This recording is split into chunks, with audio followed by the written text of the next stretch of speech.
si vous êtes marié depuis 40 ans et que vous ne savez toujours pas exactement où ni comment toucher votre femme, vous n'êtes pas seul. En fait, de nombreux hommes dans la soixantaine, la soixante-dizaine, voire la quatre-vingtaine, se trompent. Non pas parce qu'ils s'en fichent, non pas parce qu'ils n'essaient pas, mais parce que personne ne leur a jamais appris ce dont le corps d'une femme a vraiment besoin. Surtout à mesure que vous vieillissez tous les deux. Je suis le docteur Moïkara. Je suis urologue et professeur avec plus de 3 décennies d'expérience à aider les hommes à comprendre la santé sexuelle, l'intimité et le vieillissement.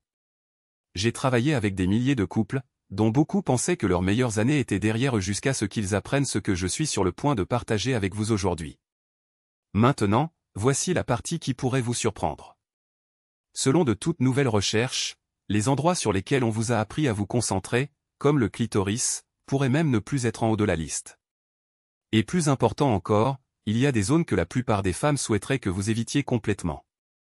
Non pas par dégoût, mais parce que ces endroits peuvent être trop sensibles, douloureux, ou simplement ne plus faire du bien. Dans cette vidéo, je vais vous expliquer exactement 3 endroits où les femmes de plus de 50 ans veulent être touchées et 3 où elles ne le veulent pas. Et plus important encore, je vais vous montrer comment utiliser ces connaissances pour ramener la confiance, la connexion et même l'excitation dans la chambre à coucher, peu importe le temps écoulé. Alors restez avec moi car plus tard, je révélerai la zone la plus incomprise de toutes. Celle que la plupart des hommes pensent être un stimulant mais que les femmes redoutent secrètement. Vous ne voulez pas manquer ça. Avant de nous plonger, si ce sujet vous intéresse et que vous voulez des conseils plus honnêtes, basés sur la recherche, sur l'intimité, le vieillissement et la connexion, abonnez-vous et appuyez sur la cloche pour ne jamais manquer un futur épisode. Et si vous trouvez cela utile, tapez 1 dans les commentaires. Sinon, tapez 0. Vos commentaires m'aident à améliorer ces vidéos pour vous. Très bien, passons à ce pourquoi vous êtes venu ici. D'après les recherches les plus récentes impliquant des centaines de femmes, en particulier celles d'âge moyen et au-delà, nous avons maintenant une image plus claire des endroits où les femmes veulent réellement être touchées, non seulement physiquement, mais d'une manière qui se sente sûre, bienvenue et profondément connectante. Alors, voici les 3 principaux endroits où les femmes préfèrent être touchées et pourquoi ces zones sont plus importantes que vous ne le pensez, surtout à mesure que nous vieillissons ensemble. Premièrement, l'entrée du vagin. Cela peut surprendre de nombreux hommes, mais pour d'innombrables femmes, surtout en vieillissant, l'entrée du vagin est l'un des endroits les plus réceptifs émotionnellement et physiquement de leur corps. Il ne s'agit pas de pénétration profonde ou d'intensité. Il s'agit de présence, de patience et de contact doux dans un endroit qui véhicule à la fois la vulnérabilité et la confiance. Au fil des ans, j'ai parlé avec de nombreuses femmes qui ont partagé que cette zone spécifique, lorsqu'elle est abordée avec soin, les faisait se sentir vues, en sécurité et désirées d'une manière qu'aucun autre toucher ne pouvait. C'est le seuil, à la fois littéralement et symboliquement, où la connexion commence. Et pour les femmes dans la soixantaine ou la soixante-dizaine dont le corps a changé, qui ont pu connaître l'accouchement, la ménopause ou des procédures médicales, cette zone détient une puissante mémoire émotionnelle. Lorsqu'elle est touchée trop rapidement ou trop fort, elle peut sembler invasive. Mais lorsqu'elle est abordée avec chaleur, lenteur et attention, elle peut éveiller une réponse profondément intime. Pensez Y- comme une porte d'entrée vers autre chose et plus comme un endroit digne d'attention à part entière. Des cercles légers, une légère pression avec la paume ou les doigts, associés à un contact visuel ou un mot d'amour, peuvent rendre ce moment significatif, pas mécanique. De nombreux hommes supposent que la passion réside dans le rapide et l'urgent. Mais ce que les femmes désirent souvent, surtout dans les dernières années, c'est le genre d'intimité qui dit « Je suis ici avec toi. Je ne suis pas pressé ». Il ne s'agit pas de technique. Il s'agit d'intention. Le toucher ici, lorsqu'il est fait avec patience, peut ressembler à une invitation plutôt qu'à une attente. Cela change tout. Et ce qui est encore plus surprenant, la prochaine zone où les femmes préfèrent être touchées est celle à laquelle la plupart des hommes pensent à peine, pourtant elle contient une quantité incroyable de sensations. Laissez-moi vous montrer où et pourquoi cela pourrait bien changer la façon dont vous comprenez votre partenaire pour toujours. Deuxièmement, la zone autour de l'ouverture urétrale. Celle-ci est presque toujours négligée, non par négligence, mais parce que la plupart des gens ne réalisent tout simplement pas à quel point elle peut être significative. La zone entourant l'ouverture urétrale, juste au-dessus de l'entrée vaginale et en dessous du clitoris, est une petite zone délicate qui contient plus de sensibilité que de nombreux hommes ne l'imaginent. On n'en parle pas souvent, même dans les milieux médicaux. Pourtant, tant de femmes la décrivent comme une source de sensations subtiles mais puissantes. Je me souviens d'une patiente, une femme d'une soixantaine d'années, me disant avec un sourire tranquille, ce n'est pas l'endroit auquel j'aurais pensé mentionner, mais quand mon mari me touche là-bas doucement, patiemment, cela ressemble à de l'électricité, pas à des feux d'artifice, mais à un courant doux qui reste avec moi. Cela m'a frappé, et c'est quelque chose que j'ai entendu de nombreuses fois depuis. Cette zone répond mieux à un toucher léger comme une plume. Il ne s'agit pas de pression ou de friction. En fait, moins c'est plus ici. Utilisez le bout de vos doigts ou même juste une main chaude posée doucement près de la zone peut être profondément intime. La peau est mince, les nerfs sont proches, et pour de nombreuses femmes, la stimulation ici mélange le plaisir de la sensation physique avec le sentiment d'être attentivement remarqué. Surtout pour les couples plus âgés où le corps peut être plus sensible ou où la sécheresse est un problème, ce genre d'exploration lente et attentive peut faire toute la différence. C'est une façon de dire, je ne suis pas juste là pour ce qui est évident. Je suis là pour toi. Tout de toi. Et souvent, ce sont ces endroits négligés qui aident les femmes à se sentir le plus chéries. Mais nous n'avons pas encore fini. Il y a un autre endroit caché juste un peu plus profondément qui a un poids émotionnel bien au-delà de ce que vous pourriez attendre. Ce n'est pas seulement une source de plaisir pour de nombreuses femmes, c'est aussi là où la confiance réside. Allons-y maintenant. Troisièmement, la paroi vaginale interne, partie supérieure avant, aussi appelée zone G. Cette dernière zone n'est pas toujours facile à trouver, mais lorsqu'elle est abordée avec soin, elle peut créer un type de connexion qui est à la fois physique et profondément émotionnel. La paroi vaginale interne, plus précisément la partie supérieure avant, souvent appelée point G, ne concerne pas seulement la sensation. Pour de nombreuses femmes, surtout dans les relations à long terme, il s'agit de confiance. Il s'agit d'être touché d'une manière qui se sent intentionnelle, attentive et sûre. Je me souviens d'un couple dans la soixantaine qui est venu me voir en se demandant s'ils avaient perdu l'étincelle pour de bon. Lorsque nous avons discuté de leur intimité physique, la femme a admis qu'elle n'aimait jamais les mouvements profonds ou rapides. Ce qu'elle désirait, disait-elle, c'était ce genre de pression lente et régulière sur cette paroi interne, le genre qui la faisait se sentir comprise. Ce ne sont pas des feux d'artifice, m'a-t-elle dit. C'est une vague chaude qui commence petite et remplit toute la pièce. Cette paroi avant interne, à seulement 1 ou 2 pouces à l'intérieur et inclinée vers le ventre, répond mieux à une pression rythmique douce, pas à des poussées. Il ne s'agit pas de rechercher la sensation, mais de créer un sentiment de présence émotionnelle. Pour les couples plus âgés, où les limites physiques ou les problèmes médicaux peuvent entrer en jeu, ce type d'intimité peut être encore plus significatif. Cela dit, je connais ton corps maintenant, et je continue de l'apprendre avec amour. Les hommes me demandent souvent, comment savoir si je l'ai trouvé? Ma réponse est simple. Vous le saurez par sa respiration, comment son corps s'adoucit, comment elle se rapproche plutôt que de se retirer. C'est dans le silence, pas le son. Mais maintenant, nous changeons de sujet, car tout comme il y a des endroits qui accueillent le toucher, il y en a d'autres qui, tranquillement, parfois douloureusement, ne le font pas. Et connaître la différence, savoir où ne pas aller, pourrait bien être ce qui vous vaut sa plus profonde confiance. Parlons-en maintenant. Maintenant que nous avons exploré où les femmes veulent être touchées, les endroits qui invitent à la proximité, au confort et à la connexion, il est tout aussi important de comprendre l'autre côté de l'histoire. Parce que la vérité est que, peu importe depuis combien de temps vous êtes ensemble, il y a des zones sur le corps d'une femme qui peuvent déclencher un inconfort, une tension, ou même une douleur émotionnelle lorsqu'elles sont touchées de la mauvaise manière ou sans invitation. Et souvent, ce ne sont pas les endroits que les hommes attendent. En fait, certains d'entre eux sont des zones que beaucoup supposent être toujours bienvenues. Mais la réalité, surtout à mesure que les femmes vieillissent et que leur corps change, est beaucoup plus complexe. Alors, examinons les 3 endroits où les femmes ne veulent le plus souvent pas être touchées et pourquoi les éviter pourrait en fait vous rapprocher plus que jamais. Premièrement, l'anus. C'est l'une des zones les plus incomprises et souvent mal jugées en matière d'intimité. Bien que certains médias ou conversations modernes puissent suggérer qu'il s'agit simplement d'une autre zone érogène, la réalité pour de nombreuses femmes, en particulier celles de plus de 50 ans, est très différente.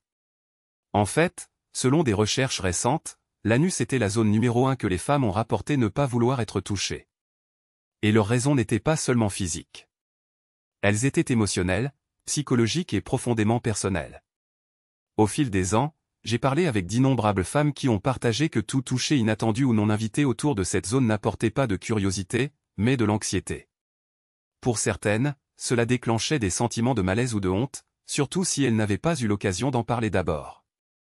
Pour d'autres, en particulier celles qui ont subi un traumatisme ou des complications médicales plus tard dans leur vie, cette zone est devenue une zone de protection, non de plaisir. Une femme d'une 60aine d'années m'a dit « Ce n'est pas que je n'aime pas mon mari. Je souhaite juste qu'il demande ou qu'il remarque que mon corps se retire au lieu de supposer que je suis d'accord. » Ce genre d'honnêteté est ce que tant de femmes souhaiteraient pouvoir exprimer sans craindre de blesser la fierté de leur partenaire. La clé ici est simple mais puissante, le respect. Si vous n'êtes jamais sûr, demandez doucement, sans pression. Et si la réponse est non, honorez cela sans poser de questions. La véritable intimité ne consiste pas à repousser les limites. Il s'agit d'honorer les limites. Et voici la vérité plus profonde. Lorsqu'une femme se sent complètement à l'abri d'un toucher non désiré, elle est beaucoup plus susceptible de s'ouvrir d'une manière à laquelle vous ne vous attendiez jamais. Ce genre de confiance construit tout le reste.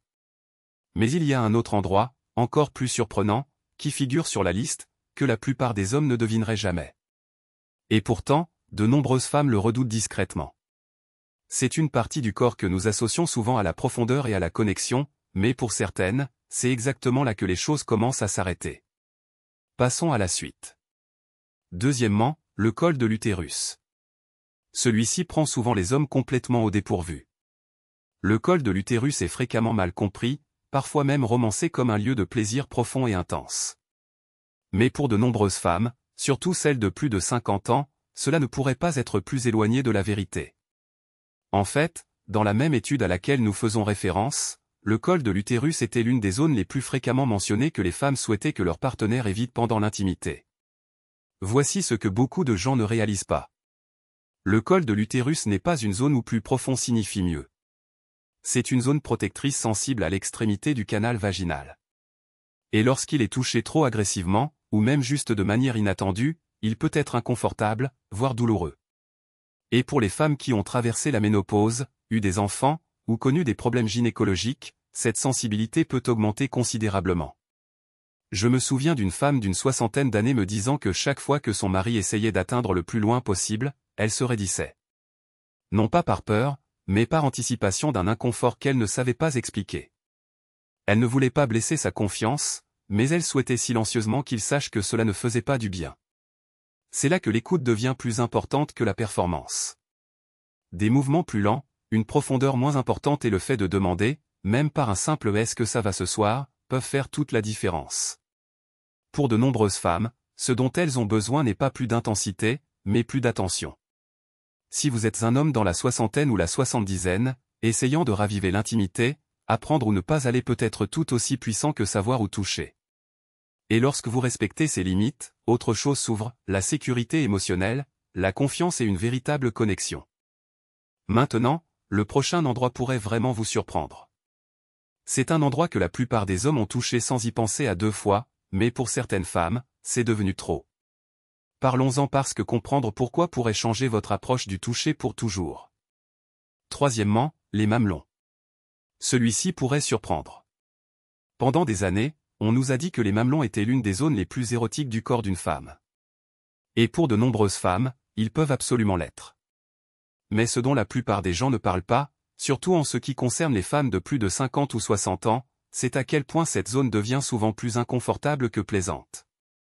Les changements hormonaux, surtout après la ménopause, peuvent augmenter considérablement la sensibilité du tissu mammaire. Ce qui était autrefois stimulant peut maintenant devenir accablant, voire douloureux. Et pourtant, tant d'hommes atteignent automatiquement cette zone, supposant que c'est toujours un feu vert.